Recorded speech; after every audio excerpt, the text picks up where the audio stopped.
ఏలూరు జిల్లా మలేరియా కార్యాలయాన్ని ఐటీడీఏకే ఆర్పురంకి తరలించేలా చర్యలు తీసుకున్న ఎమ్మెల్యే చిర్రి బాలరాజు అభినందనీయమని ప్రజలు పేర్కొన్నారు. గిరిజనులు మలేరియా చికిత్స కోసం ఏలూరుకు వెళ్లడం కష్టంగా ఉండడంతో మెరుగైన వైద్యం అందేందుకు ఈ నిర్ణయం తీసుకున్నట్లు చెప్పారు.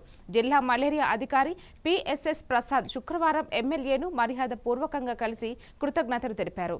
వర్షాకాలంలో మలేరియా ప్రబలకుండా ముందస్తు జాగ్రత్తలు తీసుకోవాలని ఎమ్మెల్యే సూచించారు. ఎంపీహెచ్ఈఓ శ్రీనివాసరావు, నవీష్ బాబు, వెంకటేష్ ఈ కార్యక్రమంలో పాల్గొన్నారు. ఏజెన్సీ గ్రామాల్లో గత ప్రభుత్వాల అశ్రద్ధ వల్ల, గత ప్రభుత్వాల వైఖరి వల్ల ఏజెన్సీలో ఉన్నటువంటి మలేరియా సంబంధించి కేంద్ర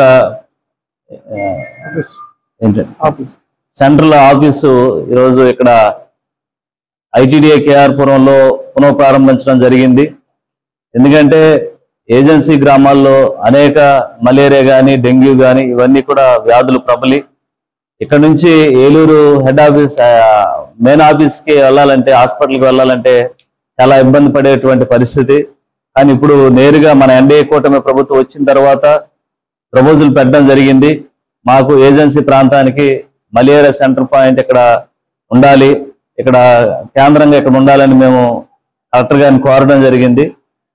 వెంటనే ఇప్పుడు ఐటీడీలో మలేరియాకి, డెంగ్యూకి సంబంధించినటువంటి మెడిసిన్స్ కానీ, ట్రీట్మెంట్ కానీ ఇక్కడ నుంచి జిల్లా వ్యాప్తంగా కూడా వీటిని సరఫరా చేయడం జరుగుతుంది.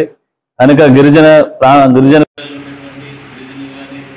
లేకపోతే ఈ వ్యాధి ప్రబలినటువంటి వ్యక్తులు కానీ ఐటీడీఏ కన్నాపురంలో అక్కడ ఓపెన్ చేయడం జరిగింది జిల్లా మలేరియా ఆఫీసు. మీరందరూ కూడా ఇక్కడికి వచ్చి ఇక్కడ వైద్య సదుపాయాన్ని ప్రతి ఒక్కరు కూడా వినియోగించుకోవాలని మనస్ఫూర్తిగా కోరుకుంటున్నాను. అలాగే ఈరోజు పోలవరం నియోజకవర్గంలో ఐటీడీఏలో మలేరియా ఆఫీసును ఏర్పాటు చేసినటువంటి అధికార యంత్రాంగానికి ప్రతి ఒక్కరికి కూడా హృదయపూర్వక ధన్యవాదాలు తెలియజేస్తున్నాను.